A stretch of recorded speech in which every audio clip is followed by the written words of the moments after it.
Quem empreende aqui no Brasil é um verdadeiro guerreiro. É aumento de imposto de um lado, taxação de produtos internacionais do outro. Então quem empreende aqui precisa arrumar alguns jeitos de burlar esse sistema, como por exemplo os tributaristas da Mondelez, a dona da Láctea. Isso porque esses caras tiveram uma ideia simplesmente genial.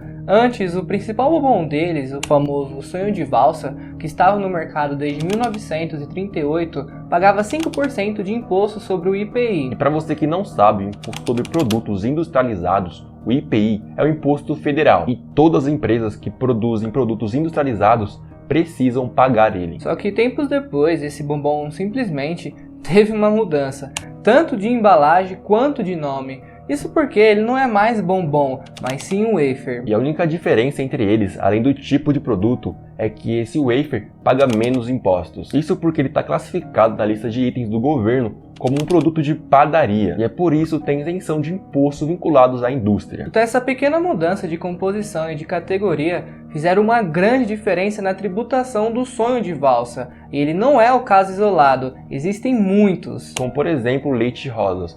Um produto que sempre foi usado para cuidar da pele, limpar e eliminar a oleosidade. Só que recentemente a classificação do produto mudou. A empresa argumentou no CARF que o leite de rosas é um desodorante. Como loção de beleza, o leite de rosas teria que pagar 22% de IPI, mas como desodorante corporal ele paga apenas 7%. Outro grande exemplo disso é o McDonald's, que deixou de vender sorvete no Brasil e começou a vender sobremesas, as famosas casquinhas de bebida láctea. Por conta disso, o McDonald's deixou de pagar muito imposto e inclusive aumentou o seu lucro. E tudo isso dentro da legalidade do sistema tributário brasileiro. Esse tipo de coisa que pra gente consumidor parece mudanças bestas, são cada vez mais recorrentes na justiça brasileira. E mais empresas pedem uma fiscalização para mudar o seu tipo de produto para o CARF, ou Conselho de Administração de Recursos Fiscais. Segundo o ministro da Economia, Fernando Haddad, atualmente há cerca de 400 a 500 bilhões de reais que o Estado deixa de arrecadar por conta desse tipo de manobra. Por conta desse tipo de coisa e mais uma série de coisas, o governo pretende criar várias formas de arrecadar mais, para tentar zerar um déficit de mais de 168 bilhões de reais. Mas o ponto não é esse. Mas caso você queira saber, é só entrar nesse vídeo aqui, porque nesse vídeo a gente vai explicar como essas empresas burlam legalmente o governo e deixam de pagar impostos. Mas para isso, primeiramente temos que entender como funciona toda essa bagunça do nosso sistema tributário. Bom, que o Brasil é um dos países com uma das maiores cargas tributárias do mundo, eu tenho certeza que você já ouviu. Mas o Brasil é o segundo país que mais tributa as empresas no mundo. Aqui são cobrados dois impostos sobre as empresas. O imposto de renda de pessoa jurídica de 25% e a contribuição social sobre o lucro líquido de 9%, totalizando 34%. Enquanto as empresas aqui no Brasil pagam isso, a média do mundo é de 20%, o que faz com que 95% das empresas pagam mais impostos do que deveriam. Isso faz as pessoas acreditarem que mais de 50% do preço de um produto ou serviço pode ser formado apenas por impostos. E quem pensa isso está literalmente certo. Um exemplo disso é a cachaça, que tem uma carga tributária de 81,87%. Você pode até estar falando que é porque isso prejudica a saúde, e sim. Mas mesmo assim, não muda muita coisa, porque o videogame tem uma carga tributária de 72,18% e o celular cerca de 60%. Toda essa carga tributária dos produtos e serviços é porque o Brasil ao todo conta com 92 diferentes tipos de impostos, representando 38% de tudo que é pago no país. E todos esses 92 impostos são divididos em três esferas: os tributos federais, estaduais e municipais. E dentre esses três esferas, os impostos podem ser aplicados no consumo, renda e propriedades. E são cobrados de forma direta, como por exemplo o IPTU e o IPVA. Mas existem também os impostos indiretos, como por exemplo o ICMS. Agora pensa com a gente. Se apenas uma pessoa física no Brasil precisa lidar com imposto de renda, IPTU, IPVA e INSS, imagina as cobranças para uma pessoa jurídica que possui diversos impostos e problemas. Para as empresas, o regime tributário brasileiro é um pouco diferente, já que ele é cobrado de acordo com a categoria em que a empresa se encaixa, que no caso são três opções. Simples Nacional para micros e pequenas empresas que faturam anual até 4,8 milhões de reais, lucro presumido para empresas que lucram até 78 milhões de reais ou lucro real, com organizações que faturam acima de 78 milhões de reais. Esse tipo de classificação determina os impostos que serão cobrados e a porcentagem da alíquota nele. Mas o imposto que é unânime em todas as categorias é o ICMS,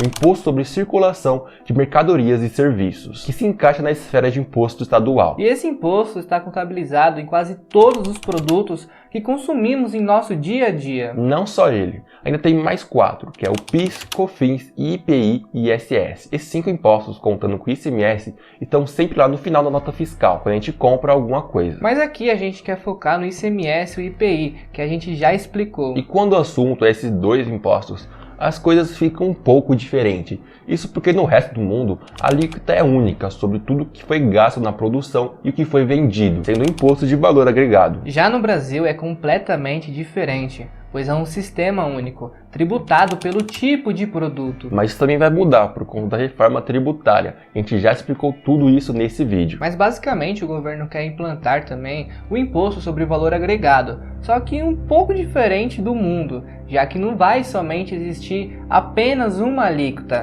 mas sim 2. Mas como isso ainda não mudou, vamos voltar para o nosso sistema, que é baseado em uma declaração de mercadorias feita pela empresa, que por sua vez categoriza esse produto e coloca a alíquota sobre ele. Isso pode variar de cada categoria, até mesmo de cada estado.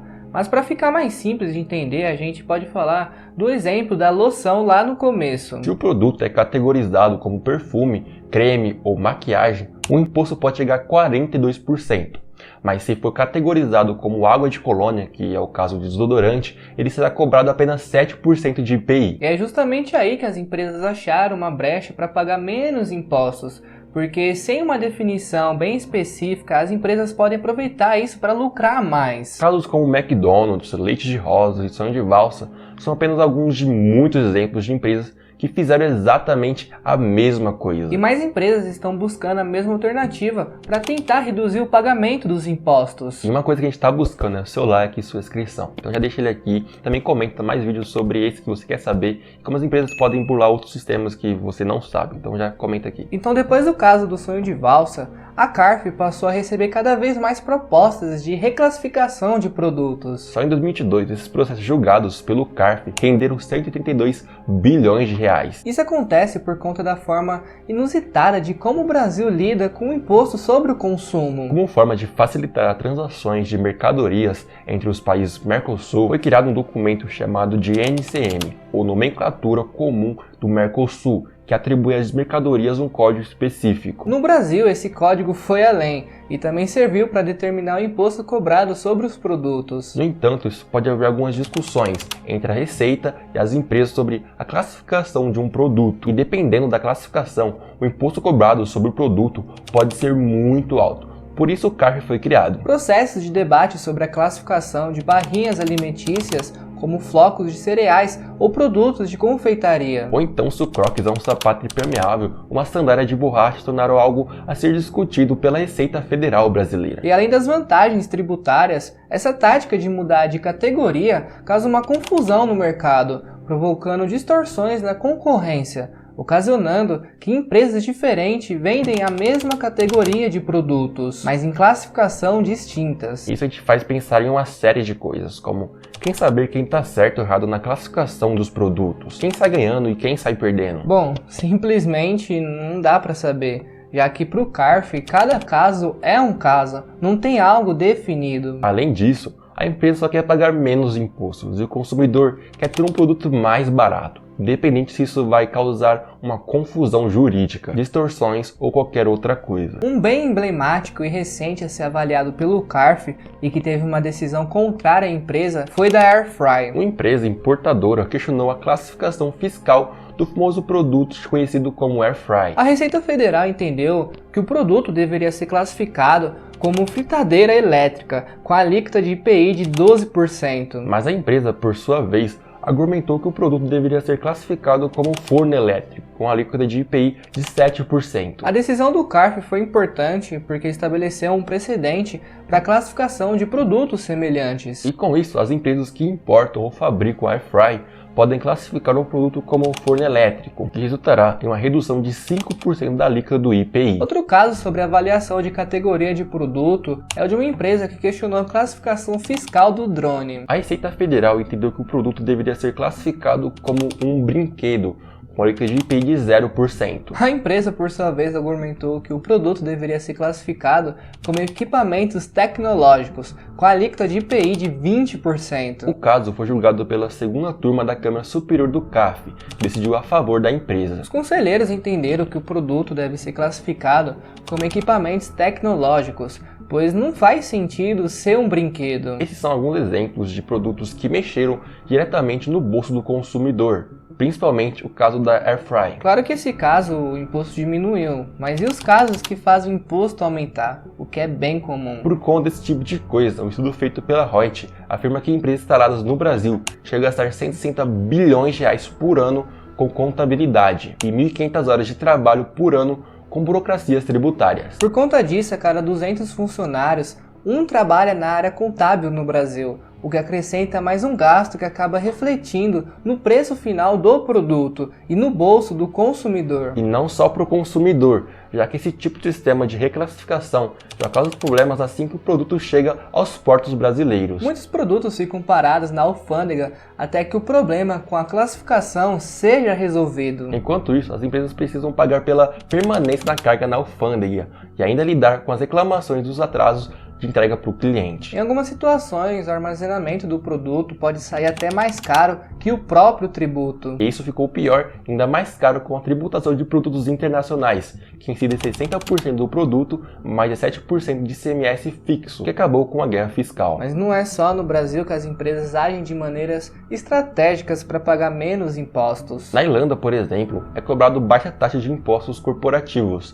Por isso o imposto sobre o lucro fica extremamente baixo ou até isento. A Holanda também é escolhida como parte de esquema para evitar impostos de outros países europeus. Um país que as empresas gostam muito é o México. Inclusive fizemos um vídeo falando sobre ele, vale a pena você assistir. E por conta disso, Google, Apple e Facebook são algumas das empresas que já utilizaram esse esquema e economizaram bilhões de dólares todos os anos. Aqui no Brasil a lei é muito complexa e abre brechas para práticas que em princípio estão dentro da lei. Algumas pessoas alertam que não é permitido buscar vantagens fiscais com malabarismos tributários por meio da classificação de produtos. Porém, dentro do ordenamento jurídico, ele consegue se adequar para pagar menos tributos. Não há qualquer crime nisso. Enquanto muitos cidadãos brasileiros enfrentam uma carga tributária absurda e lutam para cumprir suas obrigações fiscais, o que o governo faz?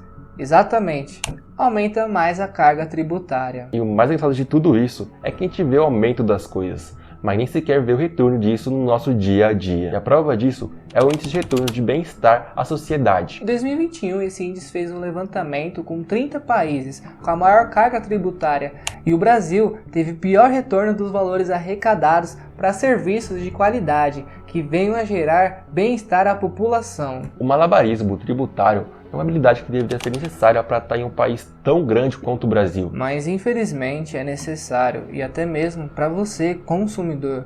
Porque se a empresa seguisse tudo certinho, ela não sofreria com as consequências, mas sim você sofreria. Isso porque a empresa iria passar o valor que ela paga no produto, pois ela não assumiria o prejuízo. O brasileiro em si é esperto, e se for para fugir de imposto de forma limpa, eles vão usar. Talvez isso mude com a reforma tributária, mas vamos ser sinceros que isso é bem difícil de acontecer. Mas agora comenta aqui embaixo o que você acha disso tudo. Acha o sistema tributário justo? A gente quer saber sua opinião. Agora a gente vai ficando por aqui. Até a próxima. Falou!